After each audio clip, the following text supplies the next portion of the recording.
우리는 일이 내 뜻대로 잘 풀릴 때는 하나님이 도와주셨다 이렇게 말하죠. 그러니까 내가 계획한 일이 어그러지고 기도해도 응답이 잘 보이지 않고 수고한 만큼 열매가 나타나지 않으면 마음속에 이런 생각들이 찾아오죠. 하나님 지금 뭘 하고 계신 거지? 왜 아무 일도 일어나지 않지? 혹시 하나님이 날 잊으신 것은 아닌가? 근데 오늘 말씀 우리에게 분명히 가르쳐 주십니다. 우리가 보지 못하는 순간에도 하나님은 여전히 일하고 계신다는 거예요. 우리가 전혀 이해하지 못하는 방식으로 하나님은 역사를 이 순간에도 이끌어가고 계신다 하는 것이죠. 그래서 첫 번째로 우리가 생각할 것은 하나님은 보이지 않는 곳에서도 일하고 계신다 하는 사실이에요. 본문에 방금 그 바벨론 왕 느부갓네살이 세속 역사에 네부칸네자르라고 나오는 그 유명한 왕이 두로를 공격한 사건이 나와요. 역사적 사건인데 이 두로가 얼마나 천혜의 요새였던지 바벨론 왕이 두로를 오랫동안 공격했는데 그 수고가 얼마나 심했는지 오늘 본문에 보면 군인들의 머리털이 다 벗겨지고 어깨에 가죽이 벗겨졌다 이렇게 표현하고 있습니다. 18절에 크게 수고한 모든 머리털이 벗겨졌고 모든 어깨가 벗어졌다. 근데 그렇게 고생하고도 손에 놓은 게 없었어요. 17절에 보면 18절에 보면 그와 군대가 수고한 대가를 두로에서 얻지 못하였다. 사람의 눈으로 볼 때 실패한 전쟁이에요. 수고는 많이 했는데 보상이 없었습니다. 온 힘을 다했는데 결과는 빈손이었다는 거예요.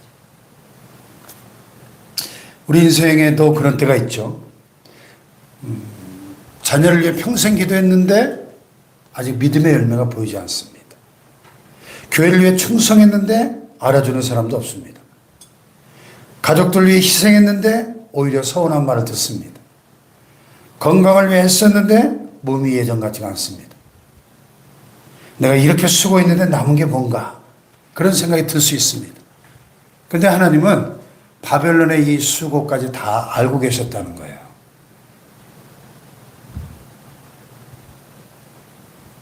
여기 20절에 보니까 그들의 수고는 나를 위하여 함인즉 그랬어요. 예. 그래서 하나님은 느부갓네살에게 애굽을 주어 그의 수고에 대한 대가가 되게 하시겠다 이렇게 말씀하십니다. 그 대가로 내가 애굽 땅을 그에게 주었느니라.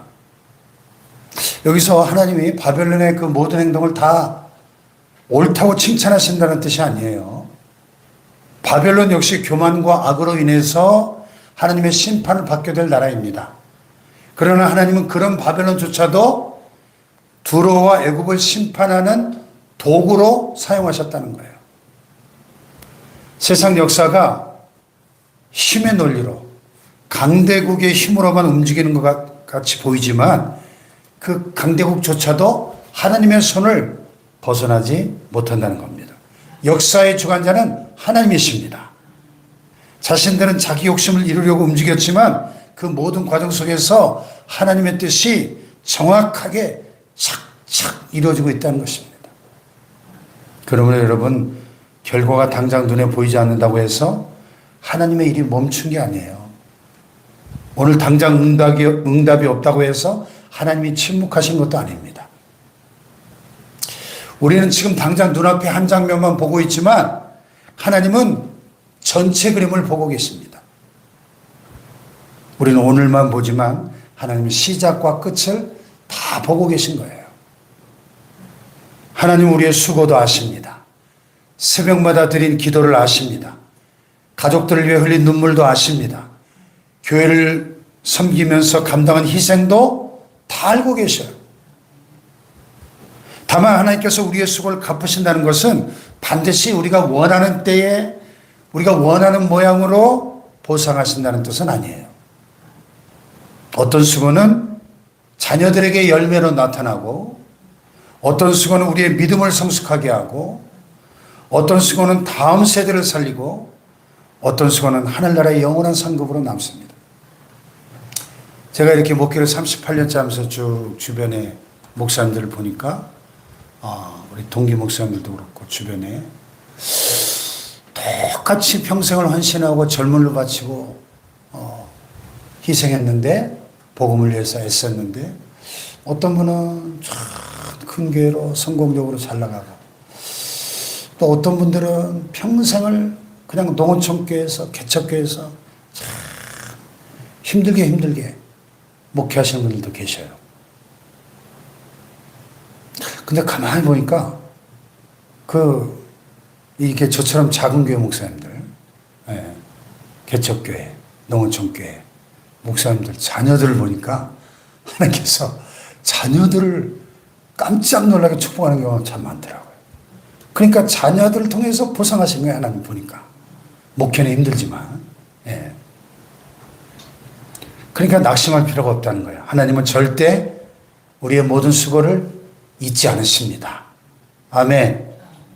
두 번째로 하나님은 우리가 의지하는 교만한 권세를 꺾으신다.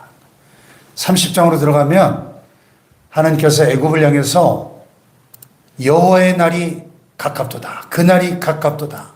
여호와의 날이 가깝도다. 여호와의 날, 심판의 날이죠. 애굽은 당시에 막강한 나라였습니다. 군대도 강했고 재물도 많았고 여러 나라들과 긴밀한 동맹을 맺고 있었습니다. 사람들의 눈에는 쉽게 무너지지 않을 그런 나라처럼 보였어요. 그러나 하나님 말씀하십니다. 여기 6절에 보면 여호와께서 이같이 말씀하셨느니라. 애굽을 붙들어주는 자도 엎드러질 것이요 애굽의 교만한 권세도 낮아질 것이라 선언하십니다.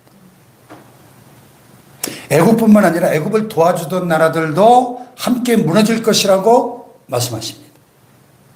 아무리 많은 동맹을 맺고 아무리 강한 힘을 가지고 있어도 하나님께서 정하신 때가 되면 다 무너질 것이다 말씀하셔요. 성경에서 애굽은 단순히 한 나라만을 의미하지 않죠.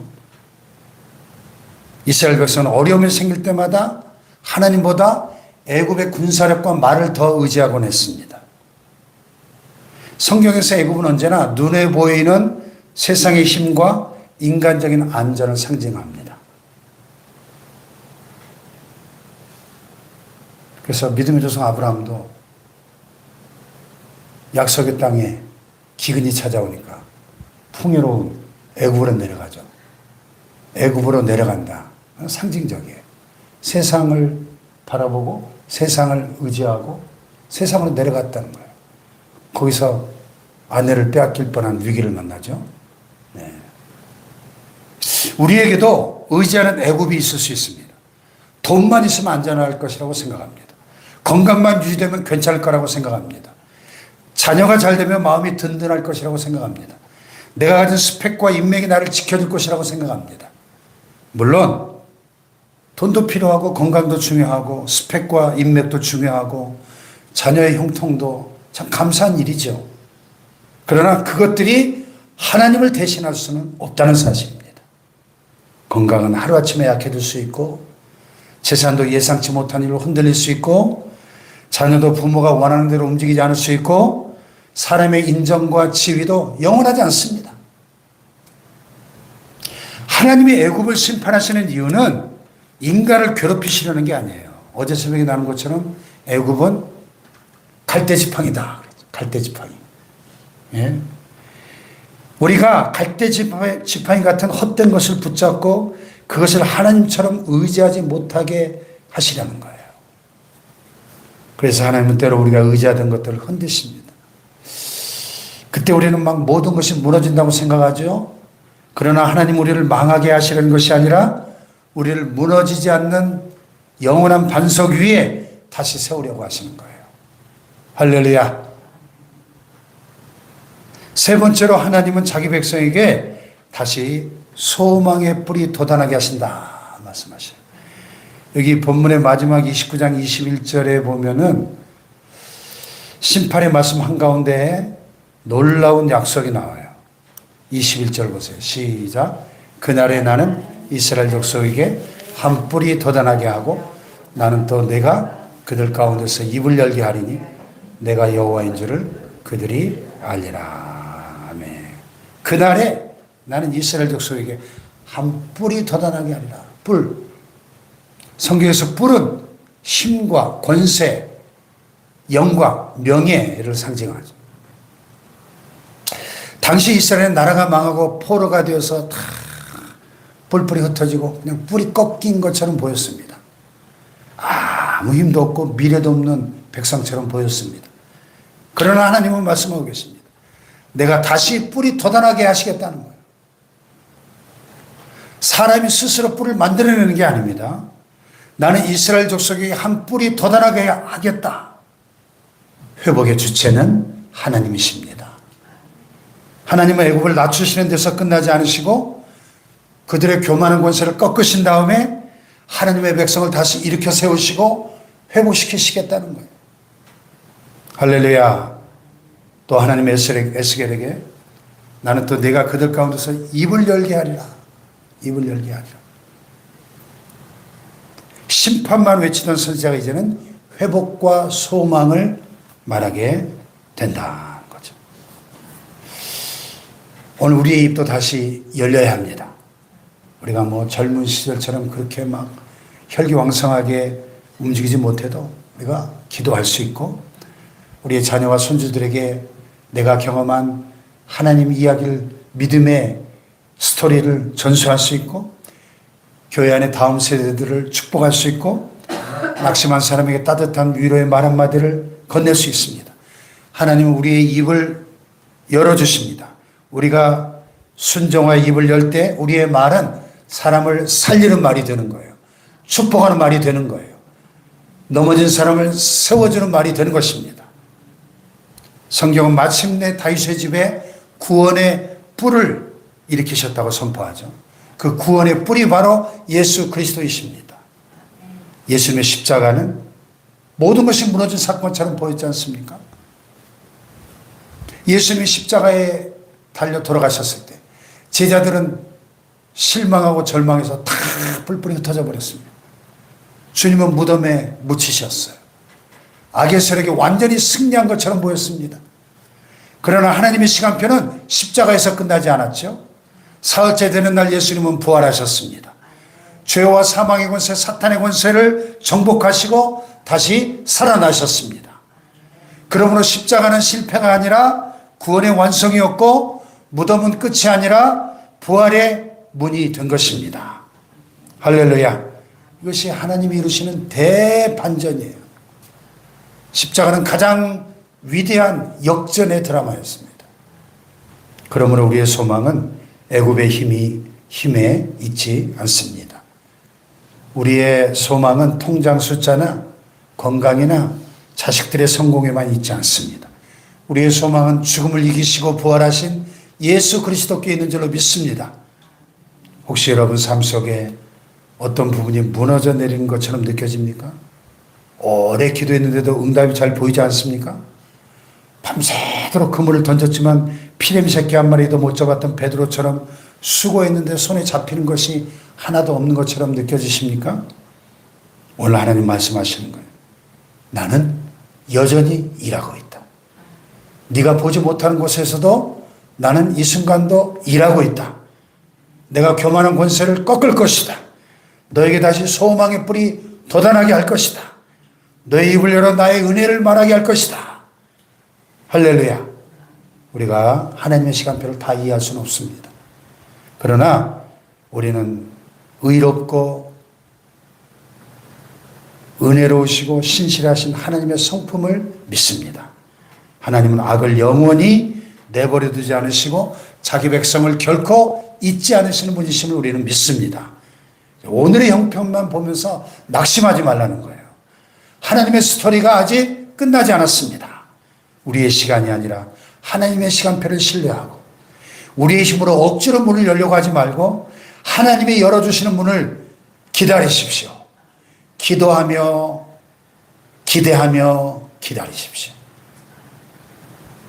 그리고 오늘 내게 맡겨진 믿음의 자리에서 충성할 때